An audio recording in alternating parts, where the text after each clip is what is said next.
गुरुदेव भगवान गुरु ब्रह्मा गुरु विष्णु गुरुदेवा गुरु साक्षात परब्रह्म तस्मै श्री गुरुदेव भगवान। योग योगेश्वर महापुर रामलाल जी, योग मार्तन मुल्केश्वर भगवान, हम सभी के प्राणाधार सत्सरु सदगुरु स्वामी देवीदास भगवान जी के श्री चरण कमलों में साष्टांग दंडवत प्रणाम को। आइए प्रभु जी की अपार कृपा करुणा आशीर्वाद से आज सत्संग आरंभ करते हैं। सत्संग में ज्ञान देने वाले सदगुरु भगवान है, आनंद देने वाले सदगुरु भगवान है, सत्संग को समझाने वाले सदगुरु भगवान है। अगर हम समझ जाए वो शक्ति देने वाले भी सदगुरु भगवान है। रवि ने कहा, तीन लोक नवखंड में मेरे सदगुरु से बड़ा ना कोई, करता करे न कर सके मेरे प्यारे सदगुरु करे सो। यानी कि पूरे तीन लोक नवखंड को चलाने वाले मेरे सदगुरु हर जीव के अंदर विराजमान होकर उन्हें सन्मार्ग दिखाते हैं, उन्हें सन्मार्ग पर ले जाते हैं। जो मेरे गुरु के भक्त होते हैं, जो उनके चरणों में तन मन धन से समर्पित हो जाते हैं, उन्हें मेरे सतगुरु हमेशा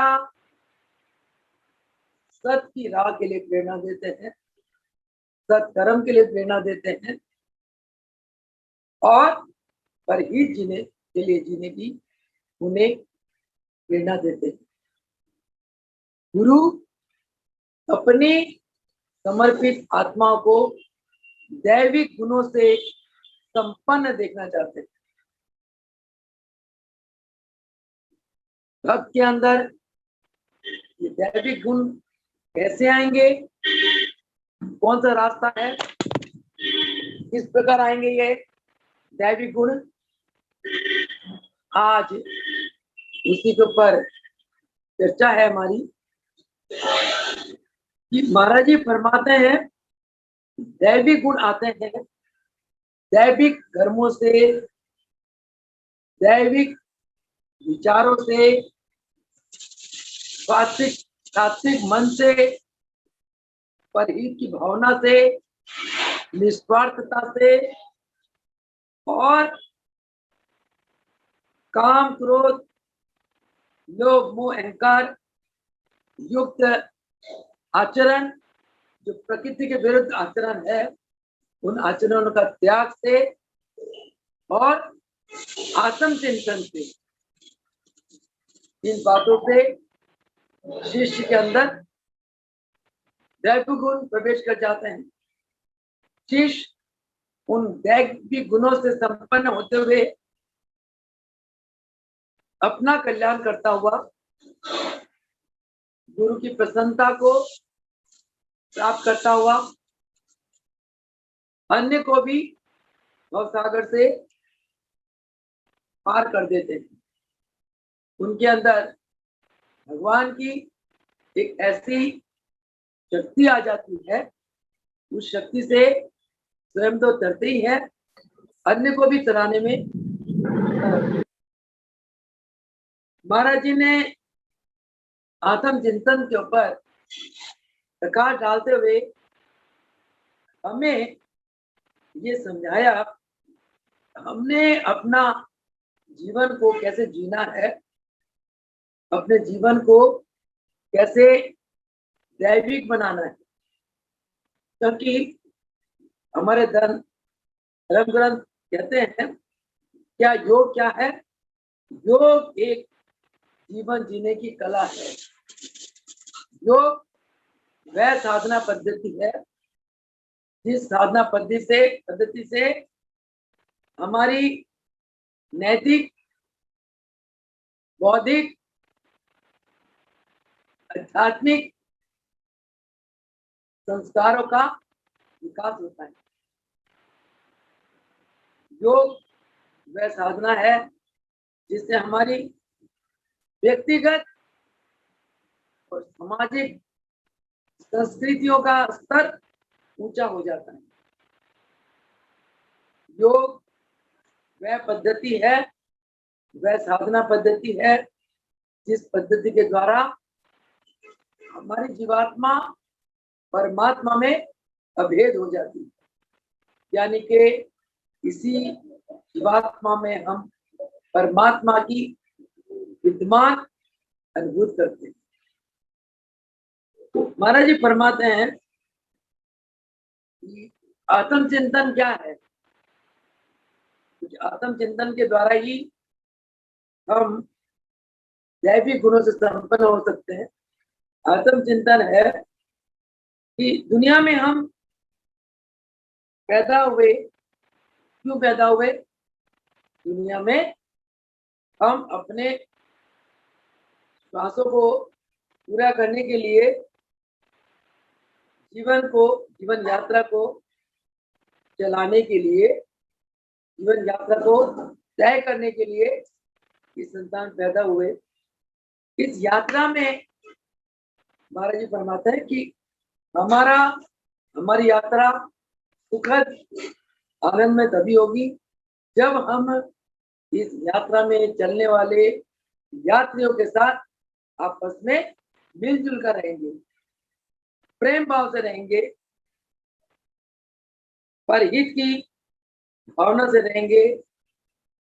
स्वार्थ, क्रोध, ईर्ष्या, द्वेष जो प्रकृति के विरुद्ध आचरण है, इन आचरणों को हम त्याग देंगे। जो हमारा अंदर की भावना है वही बाहरी आचरण में दिखनी चाहिए, यानी कि मन वचन कर्म से हमें एक रहना चाहिए। जो विचारे वही कहे, जो कहे वही करे, यानी कि अंदर का रूप और बाहर का रूप, और बाहर हम आडंबर दिखाए, मन में द्वेष हो, क्रोध हो। महाराज जी फरमाते हैं ये प्रकृति के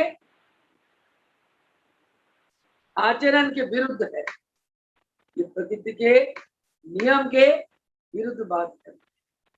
इन बातों को हमें नहीं अपनाना है। एक एक पल हमारा बीतता जा रहा है स्थित प्रज्ञ हुए बिना। जीवन के इतने श्वास हमने वृथा गवा दिए परमात्मा के चिंतन के बिना, आत्मा के चिंतन के बिना, अपने चित्त की वृत्तियों को निरोध करे बिना।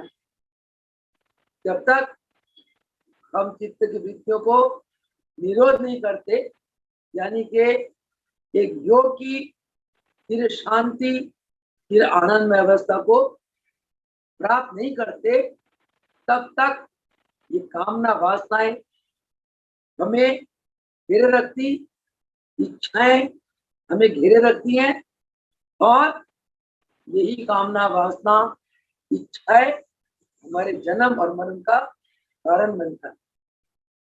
इसी इच्छाओं वासना के कारण बार बार हमारा जन्म होता है, बार बार हम मृत्यु को प्राप्त करते हैं। माता के घर में 9 मास रहना कोई आनंद या सुख की बात तो नहीं। जीवात्मा माता के घर में मल मूत्र की थैली में पड़ा रहता है, बहुत कष्ट पाता है। 9 मास तक माता का आचरण, खाया पिया, व्यवहार का सारा प्रभाव उस आत्मा में पड़ता है। तभी कहते हैं कि जो माता पिता के संस्कार होते हैं वही बालक में जाते हैं। यही कारण है हमारे बड़े बुजुर्ग फरमाते थे कि जब तक माता 9 मास तक गर्भवती रहती है उसको दिन रात भजन में दिन गुजारना चाहिए। आत्मिक व्यवहार सात्विक आहार करना चाहिए, जिससे उसके कोख से जो बच्चा जन्म ले वो भक्त जने, वो योगी जने। प्रवचन में महाराज अक्षर फरमाते थे, जननी जने तो भक्त जने, या सूर या वीर, नहीं तो जननी बाज रहे मति गवावे नूर। जननी जने तो भक्त जने, या वीर या सूर, नहीं तो जननी बांझ रहे मति गवावे नूर। जननी अगर किसी आत्मा को जन्म देती है, या वीर आत्मा को जन्म दे, या कोई देवी देवता को जन्म दे, नहीं तो वो बांझ ही रहे, क्यों अपने नूर गवाती है। ये तब होता है जब माता पिता दोनों संस्कारी हो, गुरु के भक्त हो, भगवान के प्रति श्रद्धा भक्ति प्रेम आस्था विश्वास रखने वाले हो, यानी कि उनके अंदर ईश्वर परायण हो, ईश्वर के प्रति समर्पित हो, तब वो बच्चा एक देव देव बच्चा पैदा होता है। तो महाराज जी फरमाते हैं कि जीवन के एक एक पल, चलो हम संसार में आ गए हैं, आने के बाद हमारा जीवन का लक्ष्य क्या होना चाहिए? हमारा जीवन का लक्ष्य ये होना चाहिए, जो एक पराशक्ति है पूरे ब्रह्मांड को चला रही है, वो पराशक्ति क्या है, वो कौन है, और उस शक्ति को, और हम कौन है, इस बात का हमें ज्ञान होना चाहिए, बोध होना चाहिए। धर्म ग्रंथ क्या कहते हैं? प्रत्येक जीव उस पराशक्ति की से निकली हुई एक चिंगारी, यानी कि जो विशाल आत्मा पूरे संसार में व्याप्त है, ये जीव उस आत्मा का एक अविनाशी अंश है। यानी कि परमात्मा आत्मा के रूप में जीव के अंदर, प्रत्येक जीव के अंदर परमात्मा विराजमान है। ऐसे परमात्मा को हम कैसे पा सकते हैं? ऐसे परमात्मा का साक्षात्कार कैसे कर सकते हैं? उसके लिए गुरु के शरण में जब जीव जाता है, गुरु अपनी कृपा से उसके बुद्धि के ऊपर पड़े मल विक्षेप आवरण का पर्दा साफ कर देते हैं, हटा देते। जब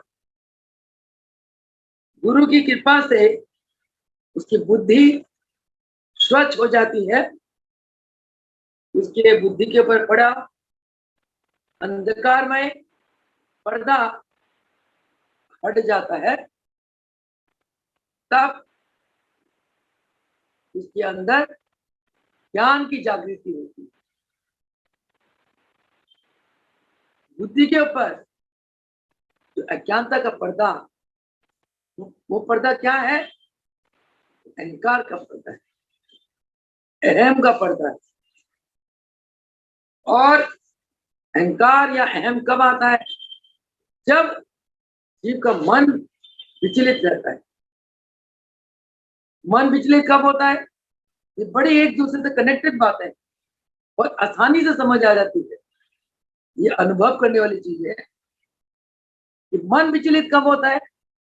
जब मनोवृत्तियां बाहर मुखी होंगी, संसार के तरफ आप मुख करोगे, संसार के विषय भोगों को भोगोगे, भोग करने को नहीं मिलता है, पहले कामना करते हो, चाहते हो ये मिल जाए, ये मिल जाए, ये मिल जाए, नहीं मिलता है, क्रोध आता है। मिल जाता है, फिर लोभ पैदा हो जाता है, तसल्ली होती ही नहीं है, और मिले और मिले और मिले, महाराज जी फरमाते थे, सम्मान 100 वर्ष का, पल की खबर नहीं। 100 वर्ष का हमने सम्मान इकट्ठा कर लिया, पैसे, धन दौलत, सोना चांदी, परंतु पल की खबर नहीं कि कब ये प्राण पखेरु उड़ जाए, कब हमारा जीवन का अंत आ जाए। इसलिए प्रभु जी फरमाते हैं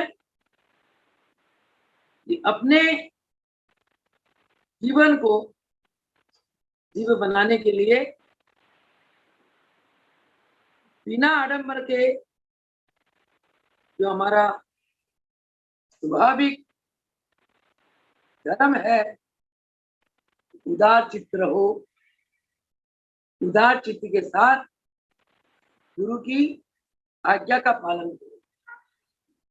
कहते वो बच्चा, वो शिष्य सबसे बड़ा बलवान होता है जो गुरु की आज्ञा का पालन करता है और गुरु की आज्ञा में रहता है। वो सबसे बलवान है, वो सबसे बुद्धिमान है। बुद्धिमान वो है जो गुरु को अपनी सेवाओं से प्रसन्न कर लेता है। जो मैंने देखा, बड़े गुरुदेव देवीदास भगवान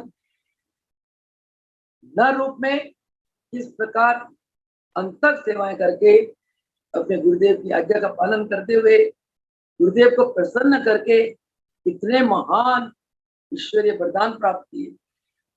ये एक सुलझा हुआ शिष्य का कर्म है।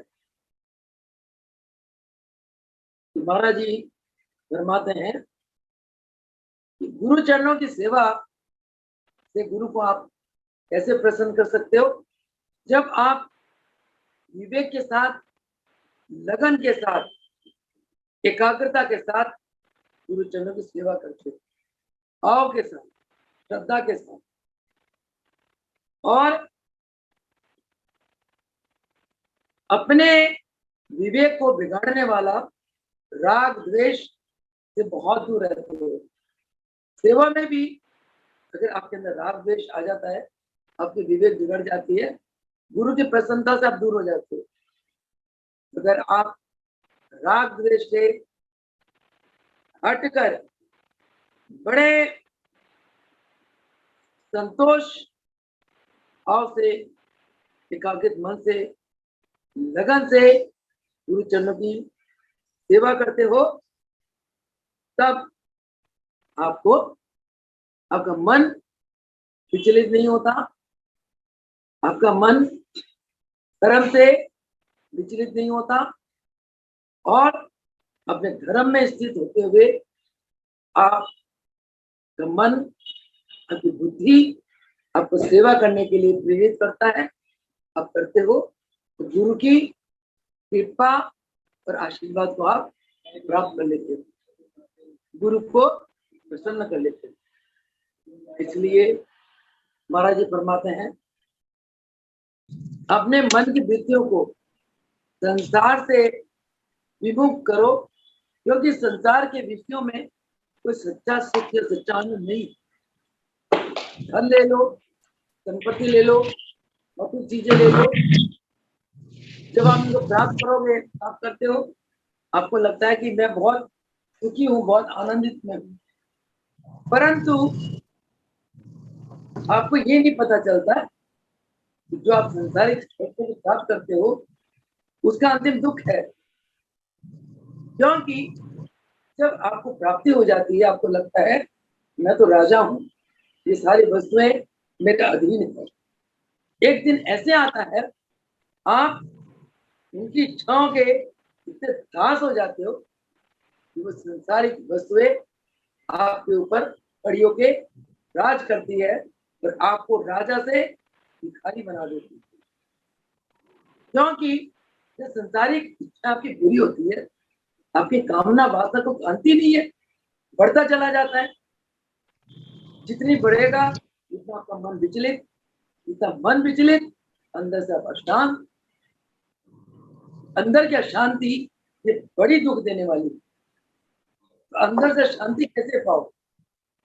जब आप बाहिर्मुखी वृत्तियों को हटाकर अपने आत्मा की चिंतन करो, आत्म चिंतन, अपने आप को एक आत्म स्वरूप में स्थित करते हुए उस आत्मा में परमात्मा को अनुभूत करो।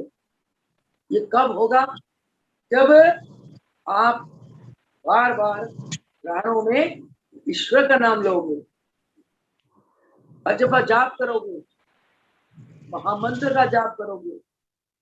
महाराज जी ने हमें जो महामंत्र दिए, ओम नमो प्रभु रामलाल जी पार ब्रह्म नमः, इसलिए दिए कि हमारी वृत्तियां संसार की बातों से हटकर 24 घंटे प्रभु जी की याद में रहे। तो आप प्रभु जी को याद करोगे, क्या प्रभु जी आपके पास नहीं आएंगे? आप बेटे को बुलाते बेटा आता है आपके पास, पति को बुलाते पति आता है ना आपके पास। ये तो संसार के नाते हैं। इन नातों से तो बहुत स्ट्रॉन्ग नाता है जो भगत और भगवान का है। अगर जब दिल से भगवान को पुकारेगा, भगवान क्यों नहीं आएंगे? ये कवि ने कहा, राम नाम अति मीठा है, गा के कोई देख ले, आ जाते हैं राम मेरे, बुला के कोई देख ले। हीरा जन्म अनमोल मिला, इसे ना बिरसा गवा।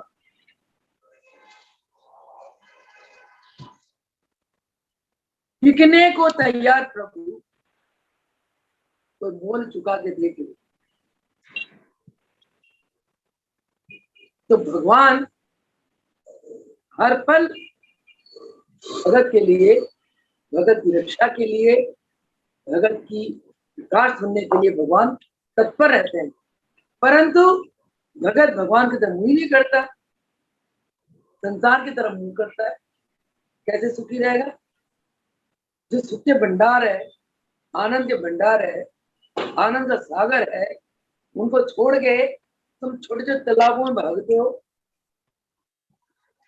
जहाँ दुखी दुख है, तो कैसे आपको आनंद मिल जाएगा? हमें अपनी बुद्धि को समझाना पड़ेगा। तो बुद्धि को स्वच्छ कर लोगे, बुद्धि के ऊपर से अज्ञानता को खत्म कर दोगे। अज्ञानता क्या है? अविद्या। सत्य को असत समझ लो, असत को सत्य समझ लो, यह अज्ञानता है। और मन को भौतिक संसार की तरफ भगा दो। समझना, आपके बुद्धि को ग्रहण लग गया, आपका बुद्धि अंधकार में चली गई। बुद्धि में तो ज्ञान अंकुरित होता है। जहां से ज्ञान अंकुरित होता है, वो आधारी अंधकार में अंकुरित कैसे होगा? आप अंधेरे में मिट्टी में गमला रखो, उसको रोशनी मत देना, ना पानी देना, और बीज बोलो, अंकुर फूट जाएगा? नहीं फूटेगा। ये बुद्धि रूपी खेत को आपने प्रकाश देना है। इस खेत में खाद डालना है, स्वच्छता का खाद।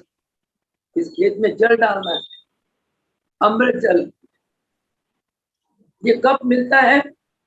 बुद्धि शुद्ध कब होती है? जब आपका मन शांत और स्थिर होगा। बस सिंपल सा फंडा है। मन शांत और स्थिर कब होगा? जब आपका मन आत्मा में स्थित होगा, संसार से विमुख हो जाएगा। अतीत को मत सोचो, अतीत चला गया। आप उसका सोच के सिवाय अपने मन में दुख लाने के आपके पास कोई रास्ता नहीं। भविष्य आपके हाथ में है ही नहीं। आप भविष्य के लिए क्या सोच सकते हो, क्या कर सकते हो? कुछ आपके हाथ में नहीं। एक पल में बंदा बैठा हुआ है, गर्दन लुढ़की और गया, पता है? तो भविष्य के बारे में चिंता करना भी बिल्कुल फिजूल है।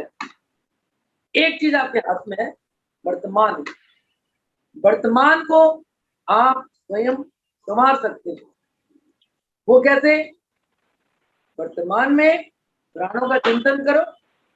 प्राण चल रहे हैं, आप चाहे 10 बरस जियो चाहे 100 बरस जियो, कोई फर्क नहीं पड़ता, क्योंकि जो अतीत बीत गया सो बीत गया।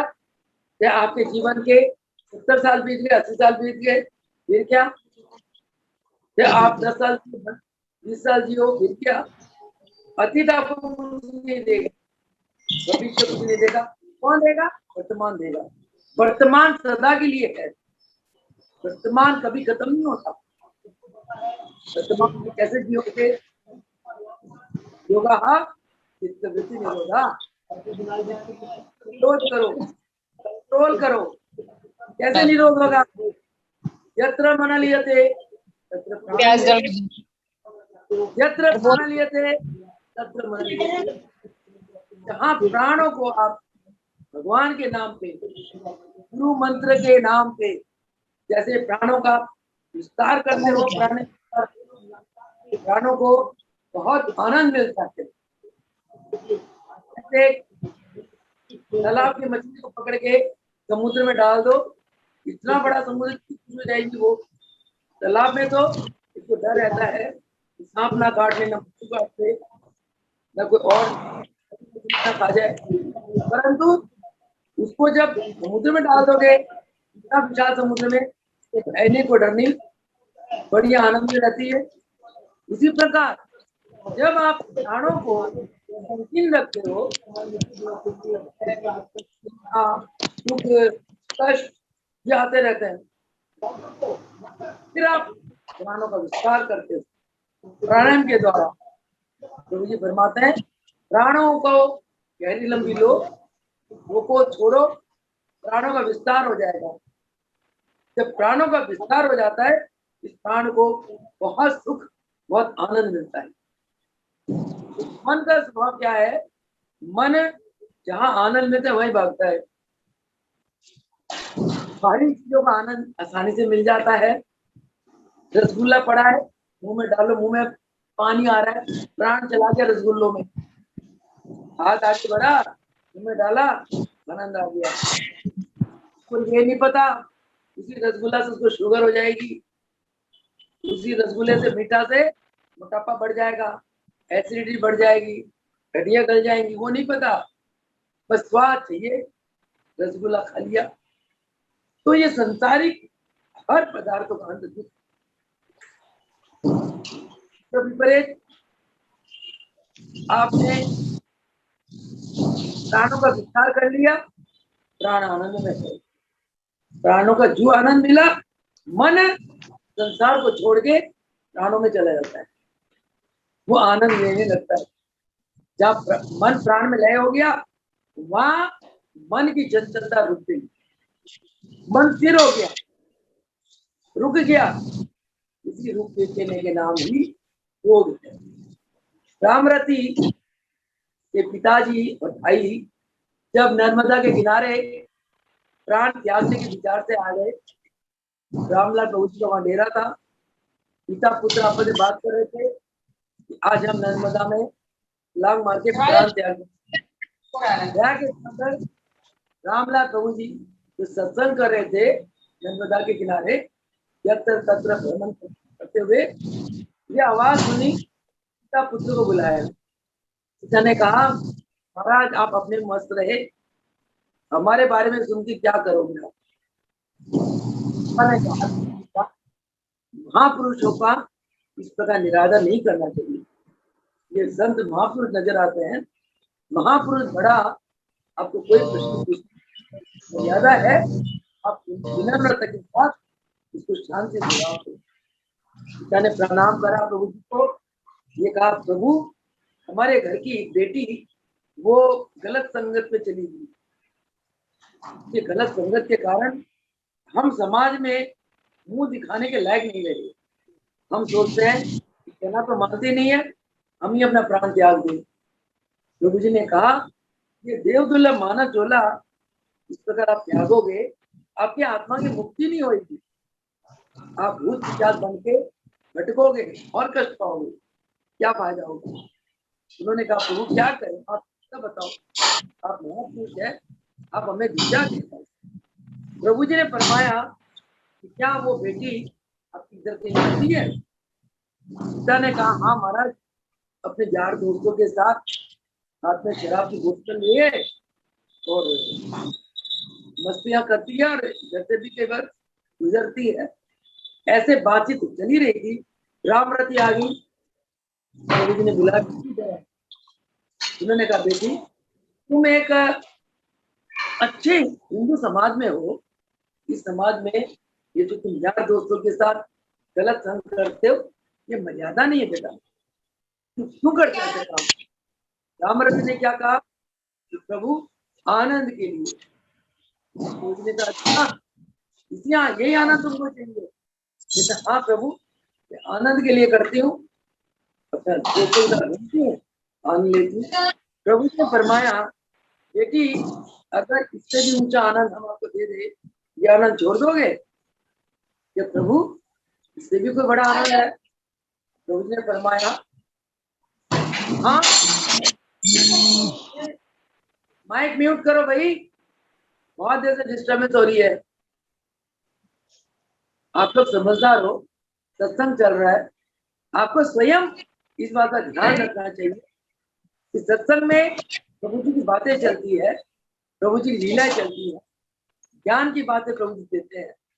सत्संग में अपने माइक को म्यूट रखो। आप खुद बुद्धिजीवी हो, समझदार हो, आपके अंदर गुरु भक्ति है, इस बात का आप स्वयं ध्यान रखो कि मैं सत्संग में बैठी हूँ, तो मेरा माइक अनम्यूट तो नहीं है। घरों का डिस्टर्बेंस होता है, वो फिर सत्संग में डिस्टर्ब करता है। जिसका भी माइक अनम्यूट है, अपने माइक कृपा करके म्यूट कर लो। नहीं तो होस्ट देखो इस बात को, होस्ट इस बात का ध्यान रखे कि किसी का भी माइक अनम्यूट ना हो। रामरती ने कहा प्रभु इससे भी कोई ऊंचा आनंद है? प्रभु जी ने फरमाया कि हाँ बेटी, हाँ ठीक है, मुझे अगर इससे ऊंचा आनंद दोगे मैं ये आनंद छोड़ दूंगी। वो मन का स्वभाव, मन जहाँ ज्यादा आनंद मिलता है मन उधर ही भागता है। प्रभु जी ने कहा बेटी बैठ जा हमारे सामने। रामलाल प्रभु जी ने ऐसे आशीर्वाद दिया, शक्तिपात कर दी रामरती को, तो समाधि लग गई। कैसे लगी? जो मन विचलित हो रहा था, संसार के भोगों को, विषय भोगों को भोग रहा था इंद्रियों के सहारे, अब वो मन प्राणों में लय हो गया। मन लय हुआ हो गया, मन का संयम अवस्था आ गई, प्राण लंबे लंबे चल रहे हैं, प्राणों का विस्तार हो रहा है। रामरती को आत्म आनंद प्राप्त हो गया। रामरती आत्म चिंतन करने लगी, समाधि लगी उसकी। तो उसने कहा अब ये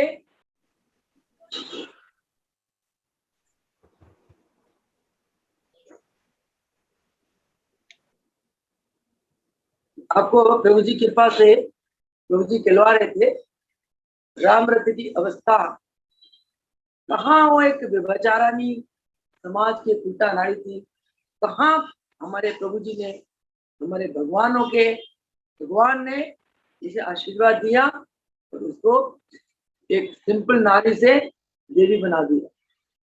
इस समय वो समाधि अवस्था में ईश्वरीय शक्तियों से संपन्न हुई। प्रभु जी ने फरमाया रामरती की इस समय जो अवस्था है, इस समय ये देवी बन चुकी है। जो इसकी सेवा करेगा उसको मनोवांछित लाभ होगा।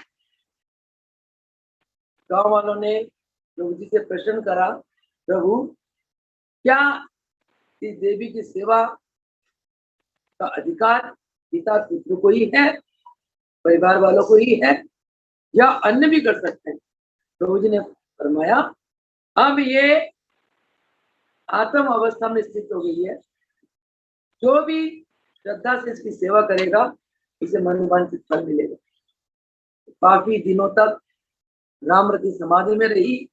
उसके बाद प्रभु जी प्रकाश मार्ग से अपने सदाशिव बाबा के पास चले गए, वहां अष्टांग योग की सिद्धि प्राप्त करी। वहां से जब वापिस आ रहे थे रामरती समाधि में बैठी हुई थी, उसे प्रभु जी के दर्शन हुए। फिर भक्तों को काम से उठकर भक्तों को बताया, मेरे प्रभु आज हिमालय से वापिस आ रहे थे, उनकी तैयारियां करो। प्रभु जी आते हैं, जब जाते स्टेशन पे रामराज जी के कथन अनुसार प्रभु जी को लेकर आते। प्रभु जी ने रामराज जी से पूछा, बेटी ये कुआं, बगीचे, धर्मशाला का निर्माण कैसे हो गया इस गाँव में? प्रभु रामराज जी कहा, प्रभु मुझे कुछ नहीं पता, आप ही मुझे जैसे समाधिस्थ कर गए थे, मैं तो आपके ध्यान में समाधिस्थ थी, मुझे नहीं पता ये सब रचना किस प्रकार हुई। प्रभु जी ने रामराज जी को भरत हस्त आशीर्वाद दिया।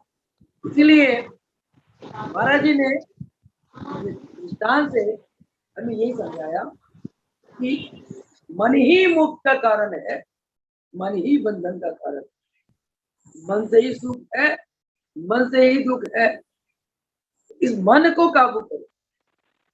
इसके लिए महाराज जी फरमाते हैं कि मन को विषय से हटा दो। विषय भोगों में चिर शांति, चिर सुख कदापि नहीं है। चिर शांति, प्रिय चिर सुख किसमें है? आत्म ज्ञान में है, आत्म आनंद में, आत्म अवस्था में। कहते आत्म ज्ञान के बिना मनुष्य अधूरा है। आत्म ज्ञान कहाँ फूटता है? बुद्धि में फूटता है। कब फूटता है? जब आत्म ज्ञान के जड़ में जो मन है, जब मन विचलित नहीं होगा, तब बुद्धि अंधकार से मुक्त हो जाएगी। तब उस बुद्धि में आत्म ज्ञान अंकुरित होगा। और आपके अंदर उस आत्म ज्ञान के अंकुरित होते ही आप फिर आनंद अवस्था में चले जाते, फिर सुख अवस्था में चले जाते। किसको नहीं चाहिए ये अवस्था? कौन दुख को इन्वाइट करता है? सबको सुख चाहिए। अगर आप परमानेंट सुख चाहते हो तो अपनी आत्मा में स्थित, आपकी आत्मा में अनंत शक्तियां हैं, आपकी आत्मा में बहुत प्रकाश है, आनंद है, ज्ञान है। इस आत्मा को पहचानो। जो आत्मा को पहचान लोगे तो परमात्मा को पालोगे। आत्मा को पहचानते ही आत्मा जागृत अवस्था में आ जाएगी, आत्मा प्रकट अवस्था में आ जाएगी और अनंत शक्तियों के साथ आपको चलाएगी। वही आत्मा आपकी बुद्धि में रहेगी, वही मन में, वही तन में, वही हृदय में, यानी कि वही आत्मा आपको आपके जीवन को चलाएगी। कितना सरल और कितना उत्तम उपाय है, कितनी सरल साधना है ये योग की साधना। आप कहते हो ध्यान नहीं लगता, अरे ध्यान क्यों लगेगा जब आपका मन है ही नहीं ध्यान की तरफ?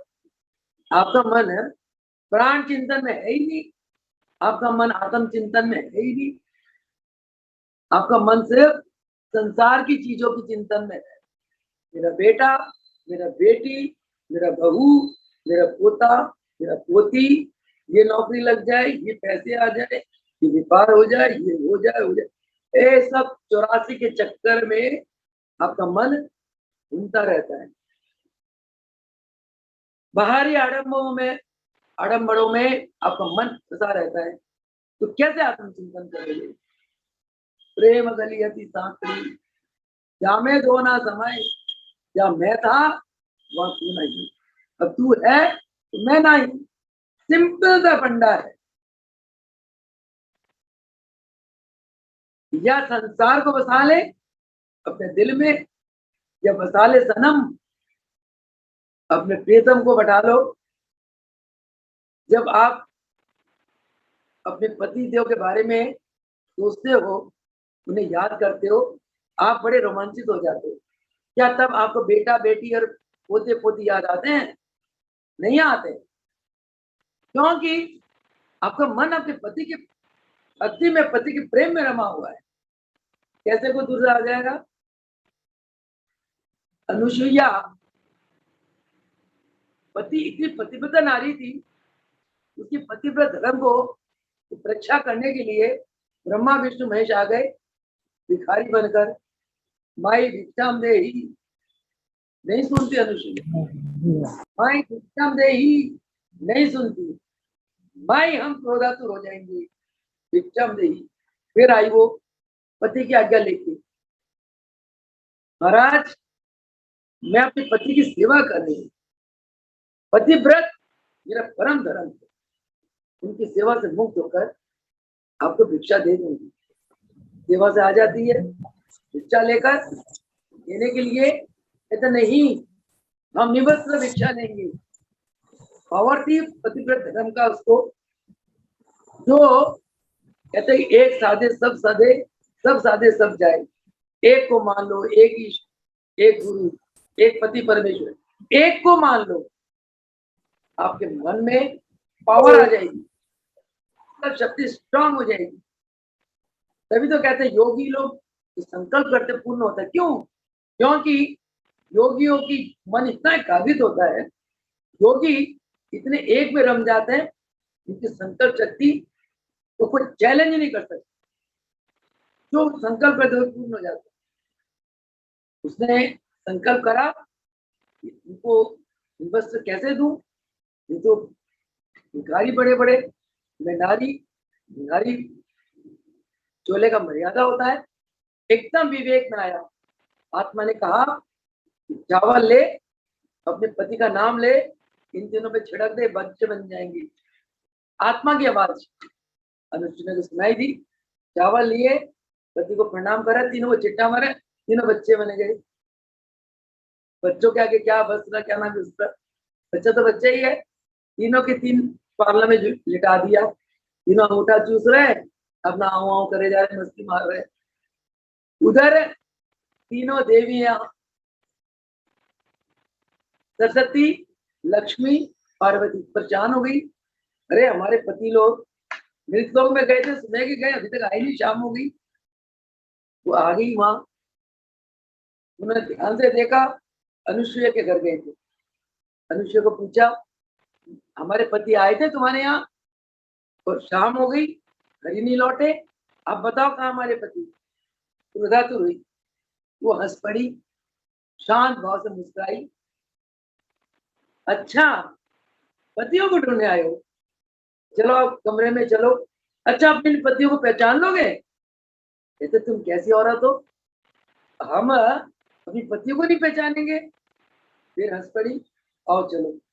कमरे में ले गई, तीन पालना में तीन बच्चे अंगूठा चूस रहे हैं और किलकारियां मार रहे हैं, हाथ पैर चला रहे थे।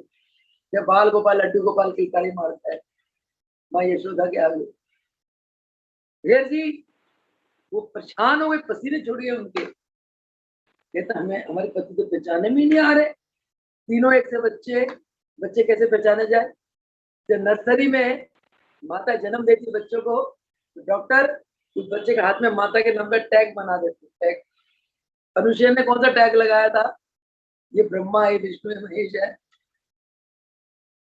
तो जी पड़ गई उसके चरणों में। कहते हम तो सोचती थी कि हम बड़ी पतिव्रता नारियां हैं, पर मृतलोक में अनुसुईया तुम्हारी पतिव्रत धर्म का झुका भी नहीं है। पतिव्रत धर्म को पालन करके तुमने इतनी शक्ति प्राप्त कर ली, धर्म है तुम्हारा धर्म। हमें अहंकार था, आज तुम्हारी ये दृष्टांत ने, ये रचना ने, ये लीला ने हमारे अहंकार को चूर चूर कर दिया। पैर पड़ गई उनकी, अनुसुईया ने गले लगा ली, कोई बात नहीं, आप भी नारी हो, मैं भी नारी हूँ, सब प्रभु की लीला है।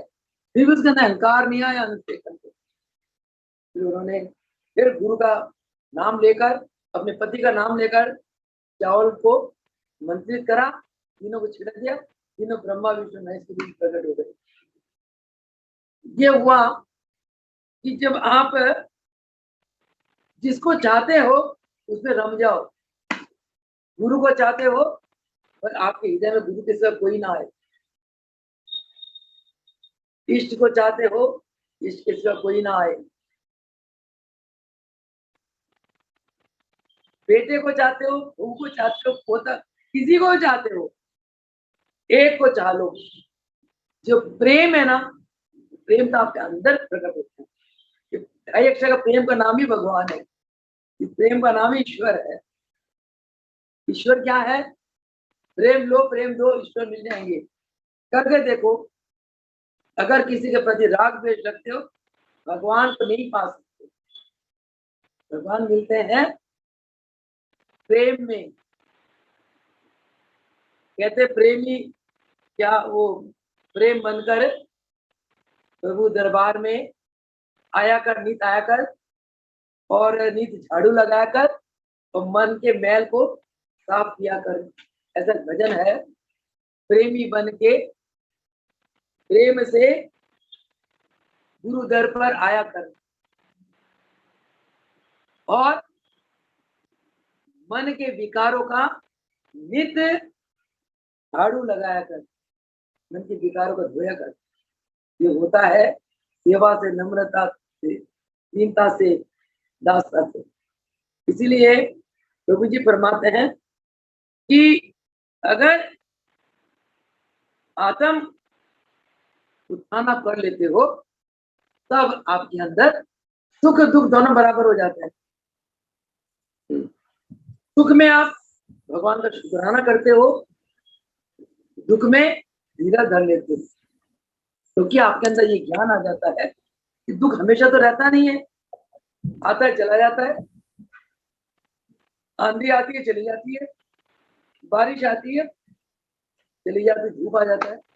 ये प्रकृति का नियम बदलता रहता है। सुख और दुख ये प्रकृति के नियम है। सुख दुख दोनों तेरे है। संसार एक नदिया है, सुख दुख इसके दोनों किनारे है। सुख दुख दोनों ही तुम्हारे दिए, किसको कहूँ कौन अच्छा कौन बुरा।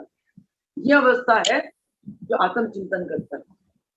तो आत्म चिंतन करने वाला सुख और दुख दोनों को समान समझता है, और दोनों को ही भगवान का दिया हुआ प्रसाद समझता है। अगर आपके लिए कोई बुरा समझे, बुरा कहे, बुरा सोचे, तो आपने उसको माफ कर देना। क्या सोचते हुए? इसको भले बुरे का ज्ञान नहीं।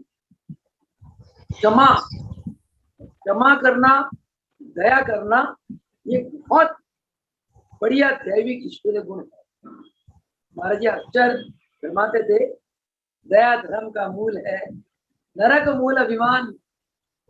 धर्म का मूल दया है, और नरक का मूल क्या है? अभिमान। नरक मूल तुलसी दया ना छाड़िए, जब घट में प्राण, दया मत चाहो। क्योंकि इन ईश्वरीय गुणों से आपको सुख मिलता है, आपको आनंद मिलता है। यदि अंदर दया नहीं है हमारे साथ होती है। बहन, क्योंकि प्रकृति का नियम क्या है?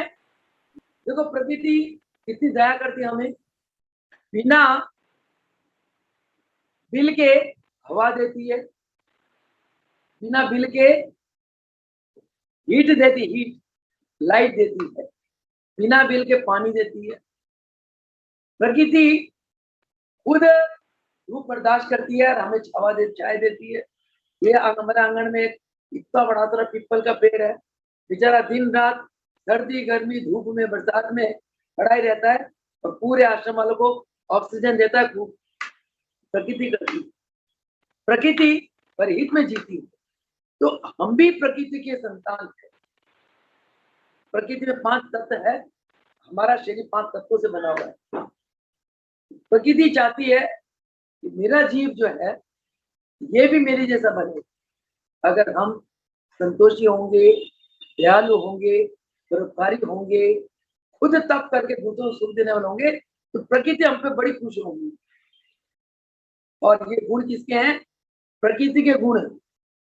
प्रकृति के इन गुणों को क्या कहते हैं? भगवान। भगवान को अंग्रेजी में क्या कहते हैं? Nature of God. प्रकृति it is a nature of God. प्रकृति के जो गुण है, इसका नेचर है भगवान का नेचर। जीव भी प्रकृति से पैदा हुआ, सारे तत्व प्रकृति के जीव के शरीर में है, और उन बच्चों को तत्व को रिप्रेजेंट करने वाले ये 5 उंगलियां है।